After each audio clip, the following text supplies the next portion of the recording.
ৰোডৰ যিখন swimming pool তাক লৈ অলপ বিতৰ্ক হৈছে। বৰপেটা ৰোডৰ বিজেপিৰ যুৱ মৰ্চাৰ সভাপতিজনে সামাজিক মাধ্যমত পোষ্ট কৰিছে যে আচলতে উন্নত মানৰ হস্পিটেল নথকাকে হেৰি হোৱাটো এটা চুইমিং পুল হোৱাটো গ্ৰহণযোগ্য তেওঁ নাজানে, তেওঁৰ মানে জ্ঞানটো নাই। কাৰণ কিয় বৰপেটা ৰোডত যিমানখিনি আমাৰ চিকিৎসাৰ সুবিধা আছে মোৰ সমষ্টিত সেইটো সুবিধা ক'তো নাই।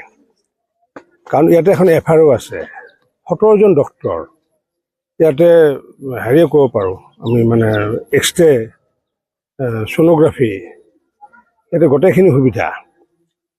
কিন্তু মই যদি চাওঁ সৰভোগত মাত্ৰ ডক্তৰ আছে 4জন, ভৱানীপুৰত ডক্তৰ আছে 3জন, সৰুপেটাত ডক্তৰ আছে 1জন।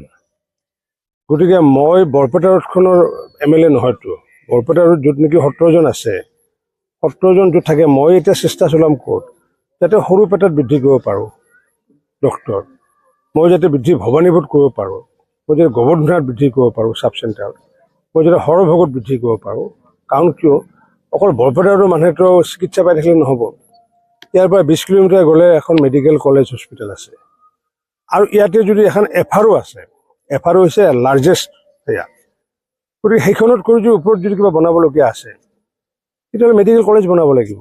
আজি যদি মেডিকেল কলেজ যদি বৰপেটা ৰোডতে বনাব লাগে, যিসকলে মোকো হোৱাটছএপত লিখে, এতিয়া কাক কিমান ক'ম? এতিয়া যাৰ যি জ্ঞানৰ আধাৰতে কথা কয়,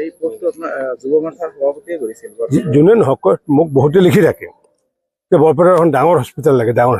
আৰু বৰপেটাটো FRO আছে। যোনে লিখে চেমি মেডিকেল কলেজ সেইখন, যোনে লিখে তেওঁলোকে এইটো কথা নিলিখে যে ভৱানীপুৰতো কৰক আপুনি। ভৱানীপুৰত আজিলৈকে এক্সৰে মেচিন নাই। মই সেইদিনা গৈ পেলাই মই নিজে কান্দি দিছোঁ যে এটা এক্সৰে মেচিন নোহোৱাকৈ এখন ইমান দিনৰ হস্পিটেল আছে। মই লগে লগে স্বাস্থ্যমন্ত্ৰীক ফোন কৰিছোঁ।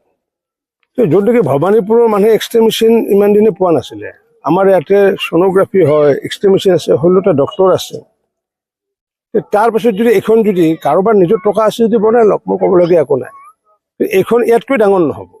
FROতকৈ ডাঙৰ কৰিব গ'লে ইয়াতে মেডিকেল কলেজ কৰিব লাগিব। গতিকে যাৰ যিখিনি জ্ঞানৰ আধাৰত এইবোৰ বহুত কথা লিখি থাকে।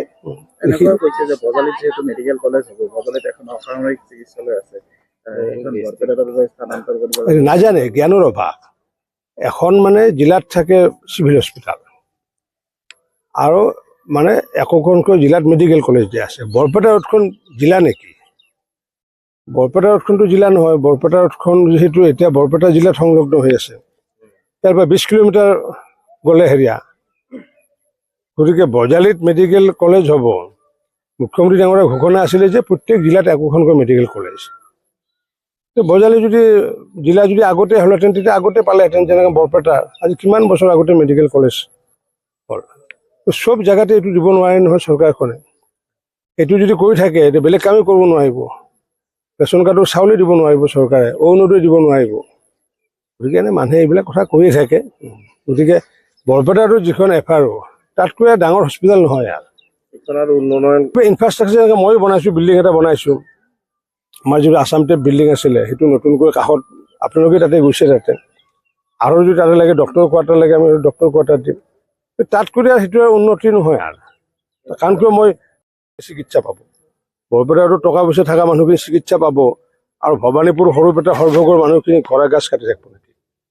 গতিকে আগতে যি ইয়াতে হল বৰপেটা ৰোডত, বাকীখিনি এতিয়া আমি সৰভোগত চাব লাগিব, মই ভৱানীপুৰত চাব লাগিব, গোৱাগাছাত চাব লাগিব, গোবৰ্ধনাত চাব লাগিব, সৰুপেটাত চাব লাগিব, যে তাতে যাতে ডক্টৰ যাতে বঢ়াব পাৰোঁ, বিল্ডিং যাতে বনাব পাৰোঁ।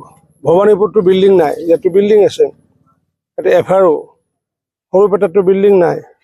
এতিয়া সৰভোগত এখন মানে মকমা চিকিৎসালয় আমি স্থাপন কৰিছোঁ। এতিয়া ডক্টৰৰ অভাৱৰ কাৰণে আমি আৰম্ভ কৰিব পাৰোঁ। তাতে AC চব লাগি গ'ল, মেচিনো লাগি গ'ল। ডক্টৰেহে চলাব হস্পিটেল।